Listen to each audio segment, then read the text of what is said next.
বর্ধমানের বড়নীলপুরে বিলিংকিট অফিসে চরম উত্তেজনা। প্রায় 150 জন ডেলিভারি বয়ের কাজ বন্ধ। বিক্ষোভে থমকে পরিষেবা। বর্ধমানের বড়নীলপুরের শ্রীপল্লী এলাকায় বিলিংকিট অফিসে হঠাৎ করে উত্তেজনা ছড়িয়ে পড়ে শুক্রবার সকাল থেকে। অভিযোগ, কাজের পরিবেশ, ইনসেনটিভ কমে যাওয়া, কম পেমেন্ট এবং অতিরিক্ত কাজের চাপ সহ নানা সমস্যা তুলে ধরে প্রায় 150 জন ডেলিভারি বয় একসঙ্গে কাজ বন্ধ করে বিক্ষোভে নামেন। ঘটনায় কার্যত অচল হয়ে পড়ে শহর বর্ধমানে বিলিংকিটের ডেলিভারি পরিষেবা। বিক্ষোভকারীদের অভিযোগ, কোম্পানি নতুন রীতিতে ডেলিভারি রেট কমিয়ে দিয়েছে, অথচ কাজের সময় ও চাপ দুটো বেড়ে গেছে। এতে তাদের আয় মারাত্মকভাবে কমে গেছে। পাশাপাশি পর্যাপ্ত নিরাপত্তা বা সুবিধা নেই বলে অভিযোগ উঠেছে। পরিস্থিতির দিকে নজর রেখেছে প্রশাসন।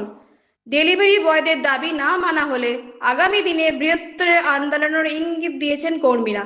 পূর্ব বর্ধমান থেকে লেন্সপিডিয়া বাংলা।